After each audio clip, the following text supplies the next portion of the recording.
Guys, I think I've told this story like 3 times, but the craziest thing happened to me today, and that is literally what inspired me to sit down and film this podcast episode, because it was going to be something different.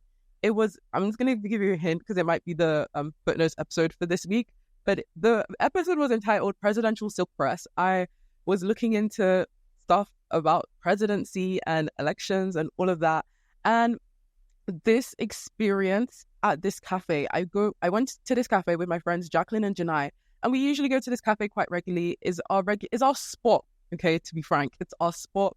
We love it. We just go there all the time. The people that are aware of our faces now, so that's how you know we go regularly. And as per usual, Jacqueline's yapping about something. I think she was telling us the drama that was happening on 90 Day Fiancé to try and convince me and Janai to watch 90 Day Fiancé. And so she was yapping. And I'm saying yapping because I was genuinely interested. I was intrigued. I was like, oh my God, no, she didn't do that. I'm a very active listener in conversations. Like I'll be nodding my head. I'll be asking questions. And then all of a sudden, guys, I hear this song come on. And the cafe is playing music as it usually does. And you can tell it's like a Spotify DJ kind of vibe. Somebody's just plopped on their Spotify DJ and it's just cycling through music. But the song comes on and I freeze. I'm frozen, right? And I go to Jacqueline, wait, stop. Like, please shut up for 2 seconds. And Janai's like, are you okay? Like, her and Jacqueline are looking at me like I'm about to start gouging out my eyeballs, like I've gone absolutely insane. And I'm like, guys, I'm literally going to have a mental breakdown right now. And they're looking at us like, what? I was like, guys, can you hear the song? Can you hear the song? I was like, I don't know what's happening to me. Guys, my body, my nervous system shut down. Like, I just went into overdrive. Like, I don't know what it wasn't like my body was flooding with adrenaline, but I was just in such a shell shock state that I was like, oh my God. And it's not a song that you would hear regularly. It was fucking Marvin's Room by Drake. Like, it's not a song that I would be surprised. I wouldn't be surprised if it came up. I would be surprised if it came up. I just did not expect to have that visceral emotional reaction to that song.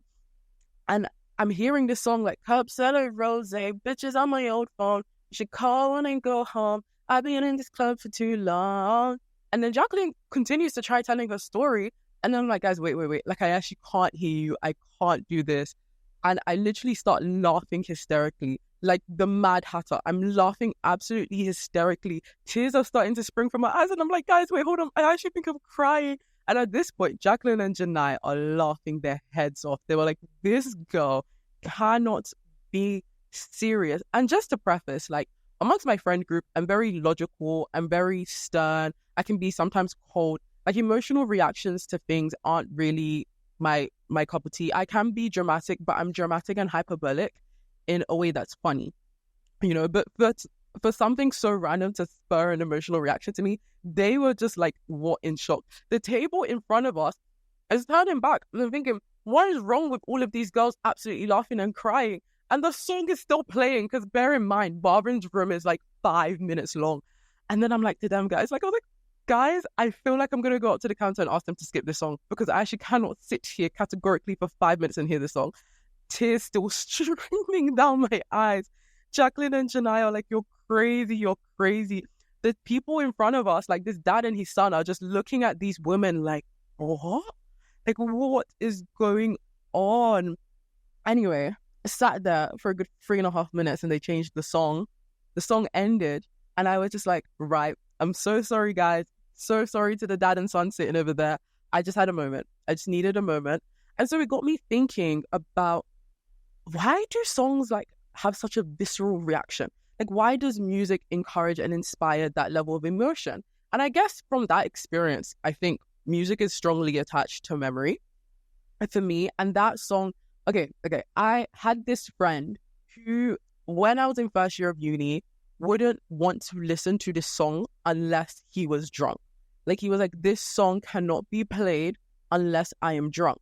I, with a raging alcohol problem for like my first 2 years of uni, only drank when I was sad, which was pretty much all the time. But I would only drink when I'm sad. So when we were together and I opted in on drinking, it was probably because I was going through something mentally or I wasn't okay.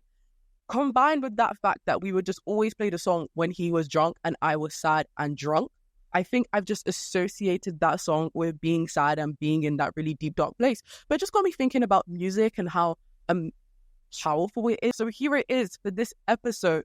Welcome, geniuses, to this episode of Female Genius. Female Genius. So I have often said I have 3 truest loves of my life, right? Vinny Hackar, Henry Cavill, and Roman Reigns. I am really joking.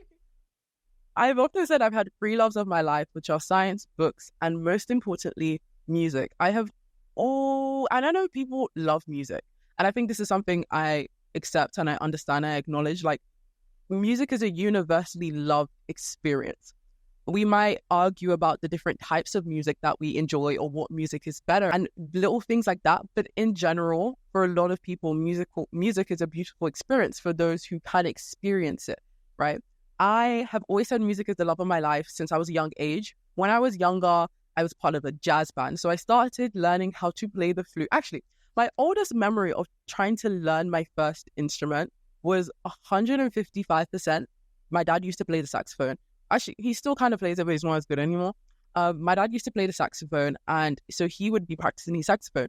A little 4 or 5-year-old me would like attempt to play his fat, big, really expensive saxophone. And I think from that point on, I was just very invested in this experience of being able to take like this huge metal contraption in my head and make it have the most beautiful sounds. I've always had what I personally think is a very ethereal, spiritual connection to music. Second, I think my second experience of trying to actually attempt or learn an instrument was the guitar. And that was all because of camp rock. And so my older sister, Lade, she bought this pink guitar because she just had this obsession with camp rock. And I was like 5 at the time. And since she was 6 years older than me, she was like, how old is she? 11. And so she was obsessed with camp rock. Camp rock had just come out at the time. She got this pink guitar and I was so annoyed that she got a pink guitar. So what does that mean? I now had a pink guitar, and my primary school had often private lessons for guitar that you could go and you could learn and your parents would pay and you get to learn an instrument. And so I would go to these music lessons with my pink guitar and I would play, and I absolutely hated it because my hands hurt. And if any of you have ever attempted to learn how to play a string instrument in general, you have to build up calluses on your hand. And I was like, this isn't giving camp rock. This isn't giving, this is real, this is me. So I quit it, but I still really wanted to learn an instrument. I didn't quit because I didn't like music. I quit because I didn't like the experience of playing guitar. Also, a side note, there's a sound that the guitar makes that drives me nuts till this day. And I think that's like literally the only reason why I question why I could potentially be autistic to this day. I think I've gone over it a little bit more, but when I was younger, I couldn't do it. I would actually have a little bit of a breakdown. So maybe I am. Maybe I need to get tested. And so then I decided to pick up the flute because one of the music teacher at my school, Miss Rawlings, she was like, hey, we started flute lessons. Do you want to try it out? And so I went to go play the flute. And if you've never played the flute before, as with most woodwind instruments, it requires a specific mouth posture. So you can't just go blow into the flute and it makes a noise. Like, you have to try and blow across the flute to kind of make a specific sound, and you shape your lips in a specific way. So it can kind of take time for you to get used to it. But I picked it up so fast. Generally, usually spend the first lesson trying to learn how to blow and make sound out of the flute. And I had already moved on to like learning sheet music and notation.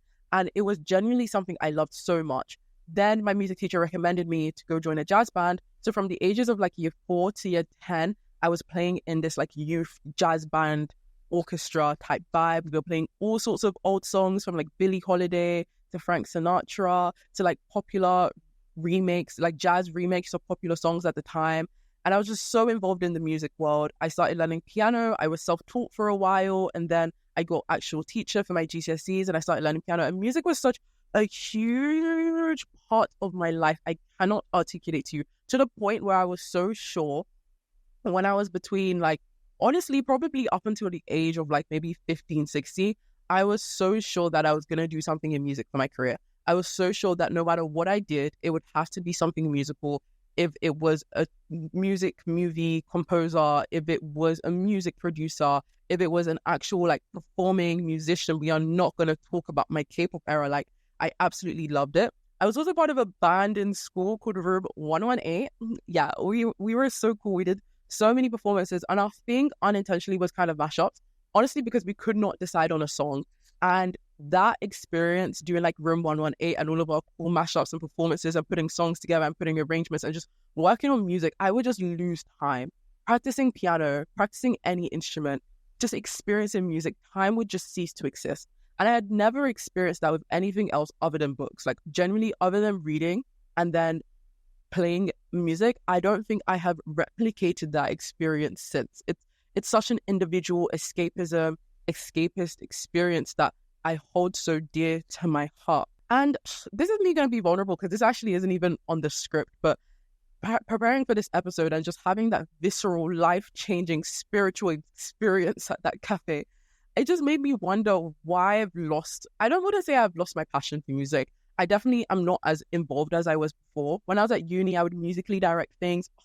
And my favorite thing in the world is to work with a live band, to like arrange music for an orchestra and to work with talented musicians and to see like how a song sounds in your head be brought to life. It's an experience that I think is as close to sex as a non-sexual experience can get. If it's like a mental orgasm for me doing that and just watching it and witnessing it on stage and seeing people's reactions and then leaving the play and you're walking home and you're hearing people that went to go see the play and say the music was so fantastic. I love the arrangement of Survivor by Destiny's Child on the strings. And I'm just like, so it made me think, like, why did I lose that? I don't know. I'm going through a point in my life where I'm really considering what I want to do for the future, like what I want to focus on and set my intentions on and to like focus on in life. And I've just really been thinking about music and playing music for enjoyment and how I just get so lost in it and how I love it so much. And why have I never, ever, ever, ever, ever decided to spin back?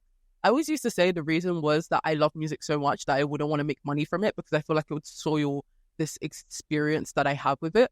But at the same time, if this is my job and I'm such a workaholic at nature, wouldn't I just love to just pour myself flat into this musical experience? I don't know. So why does music matter? I think me talking about my experience in music, you've probably reflected at this point on musical experiences that you've loved, songs that you've loved listening to, concerts that you've loved going to, even watching film and hearing soundtracks that make you feel so much. And so I was really curious about like the neuroscience and trying to understand the mechanisms within your brain that facilitate music and why it means so much to us as a species. And my findings were surprising, to say the least. Female genius. I started my research with going back to the origins, the evolutionary origins of music. And I never really break down on this podcast, like my thought process of how I do research, because genuinely it starts with me being curious about something or a TikTok video popping up on my page and me going into Google Scholar and typing music and neuroscience or this, like typing in a specific question or reading about it on Wikipedia and then following. I should do a whole little mini episode on how I do research and how to read research papers. And I really do try to make it as digestible as possible on this podcast. But sometimes just out of my general interest, I'm reading like 5 or 6 papers just for one episode. And I really give you like 10 minutes, like a Cliff Notes edition of it. But I started with the origins of where music even came from. A lot of evolutionary biologists, and including Darwin, have pinpointed that music and language probably originated from the same place. There are many different theories, as there usually is with stuff like evolutionary biology, because again, we weren't there. So it's very hard to get hardcore evidence to say this person is 100% right. But with a lot of evidence that has come forward and from people's understanding, I believe that Miffin's theory is the most correct. Miffin suggests that music and language can be found in the same place. And he suggests that spoken language actually evolved from a type of proto-language. So the language before what we would perceive or conceive as language, known as a Musi language, which stemmed from primate calls and sounds. And we think that it's been used by Neanderthals as well to communicate emotions, but without words. And I guess you can see that in some of the shows that we watch that try and depict what Neanderthals look like, or acted like during that time. You always see them depicted as making grunts and sounds and things and little whines and noises, right? Which I would argue is their representation of the Musi language, which is trying to communicate emotion without words. The whole point of language, this might be so reductive, especially if you're a linguist, but generally the whole point of language is to be able to communicate thoughts, opinions, feelings to another person or species. Obviously, the understanding of language for us as human beings is probably different to a dog or a dolphin in terms of origin, and this idea that music is being used to communicate origin emotions can be found in loads of different cultures where the voice, which is the original instrument, was used to sing and tell stories and tales of songs and nurse and calm the young and primate calls and things like that. But music is seen in different formats and in different iterations across time and across species, which again, to me, belabors the point of how important music is beyond just the accessory feeling of I'm listening to a song on my way for work, or, you know, Sexy Red is talking about shaking her ass and we're having a good time at a party. Music ultimately is a form of communication in its barest and basic forms. And I think that's what I took away from the evolutionary biology bit. There are lots of studies in terms of the mechanisms of music. Obviously, you have the mechanisms of hearing, which I would argue are very interlinked but separate from the mechanisms of feeling, understanding, and perceiving music. Do you know, out of all of the senses, I think audition was my least favorite. I think smell. I think taste and smell I didn't really vibe with. I just didn't really care for. Vision, touch were my favorite. Anyways, besides the point. So there were studies in which they had lesions. So in neuroscience, typically when they are trying to study about how different areas of the brain are impacted or impact the processing of certain sensory input, they will do lesions, which is basically small cuts in areas of the brain that they think are associated, and then seeing how the response to the stimulus changes over time, right? So they did lesions following a cerebral damage in the right hemisphere, and they saw impairment of appreciation of pitch, timbre, and rhythm, something called prodicee, which I cannot define. Prodicee is being able to basically take away things like emotion and underlying things beyond just the words coming out of my mouth. So if I'm like, oh my God, I broke up with my boyfriend, right? From the timbre, from the rhythm, from the way I'm speaking, from my pitch, you would be able to infer that I am sad about the situation. So we found that when there was lesions caused by following cerebral damage in the right hemisphere, which is very interesting because the left hemisphere is largely studied specifically because of its large involvement in sensory processing. But when it comes to things like music, we look largely to the right hemisphere. And there are loads of different studies of how even imagining or getting the participant to imagine songs or music would result in the activation of the right hemisphere of the brain. It's very, very hard to pinpoint how music affects an individual because ultimately music is an individual experience, and our relation and our projection and the actual real stimulus of the music isn't necessarily the sound itself. The real stimulus comes down to the emotional language of music and how it progressively unfolds based off of its musical structure to the person listening. And because of the way you can probably categorize what is the real stimulus when it comes to listening to music, music and the emotions attached to music will always be a subjective experience based on what the listener has been through, based on the memories associated with music, how the listener views and perceives music in itself. Because I would probably argue how a classical musician will perceive Sexy Red is very, very different to how my best friend who is obsessed with Sexy Red will perceive Sexy Red. You get what I mean? I keep using Sexy Red as an example. I'm sorry. I was listening to Sexy Red before I started this podcast to get me like in the mood, to get me happy because I don't want to sound boring. Even when you think about things like, I mean, I guess there's some place of like, you know, we think major chords are happy and we think minor chords are sad and more upbeat songs are associated with being happy and lively and dance and jovial, and more slow songs are associated with being sad. But a lot of the time I heard Marvin's Room in this cafe and restaurant. My friend didn't blink an eye. The guy sitting in front of me didn't blink an eye, but I had an emotional breakdown. And that's not necessarily because we're all listening to the same song. You know, the musical structure, the music, the words, the notes are all of the same.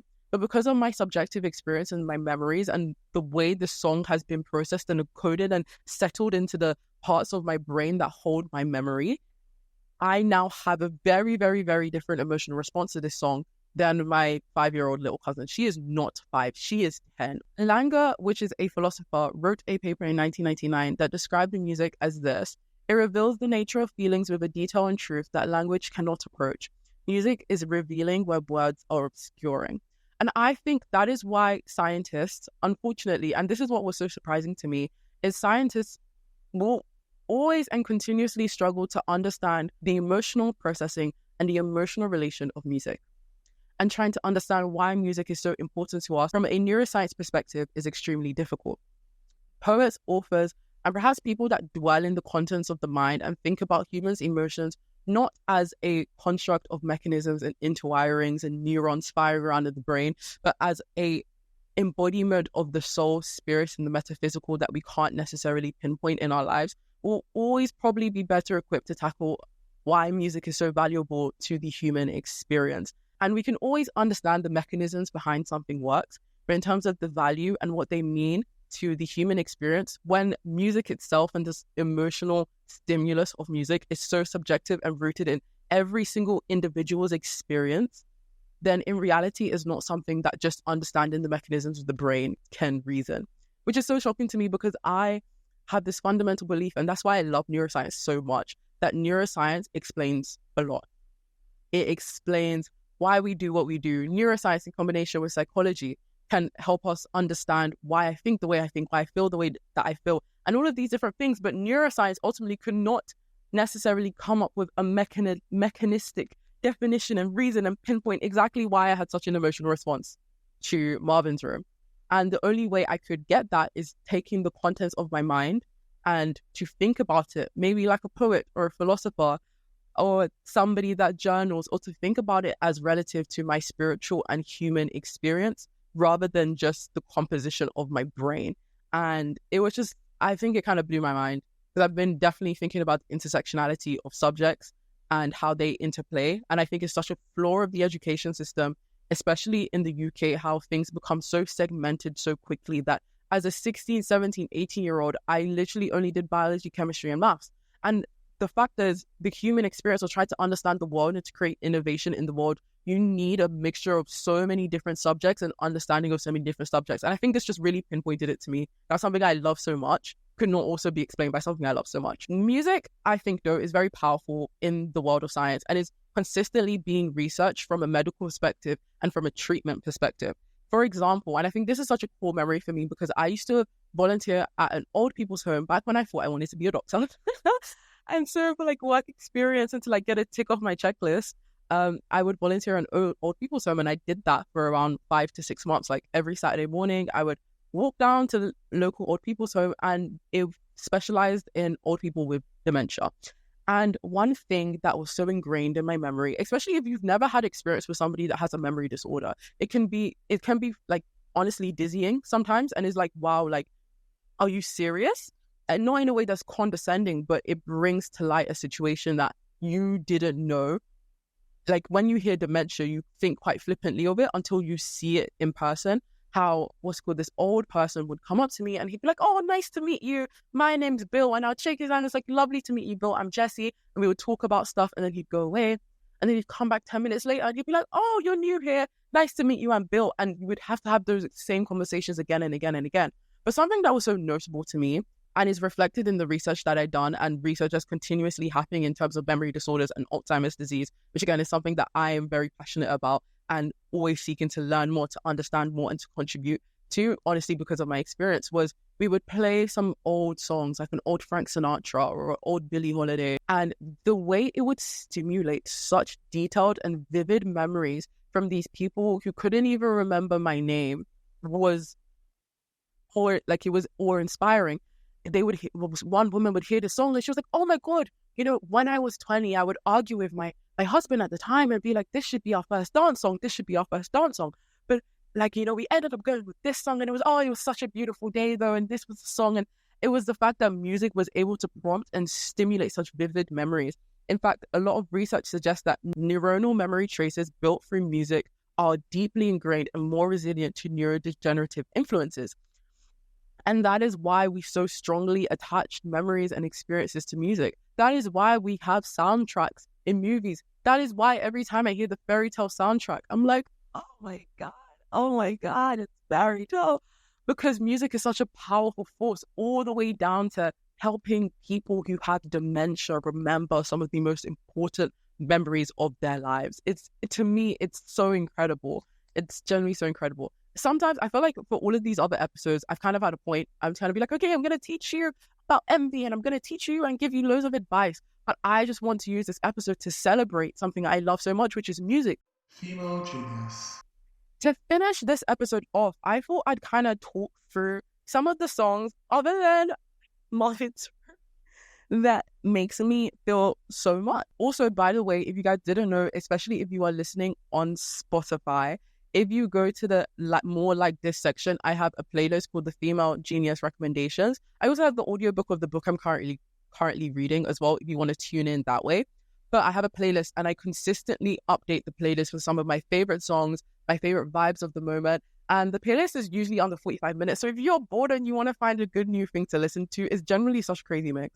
Like right now, I'm in such a punk rock era, but Sabrina Carpenter just dropped. So it's like going from taste to oh my goodness, it's a Disney experience, but you'll get really great song recommendations out of it. And I'll be updating the playlist this week with all of the songs I talk about in this episode, including some songs from my old jazz days and my old band days that mean so much to me. So please do go check that out. So there's some songs that in Room 118 are banned, which I laugh whenever I say this because we never introduced ourselves like that. It was like a joke that my friend Aradia came up with, like, oh, we're Room 118. But now I'm like, oh, we're Room 118. And it's just the name of the music room that we would practice in at school.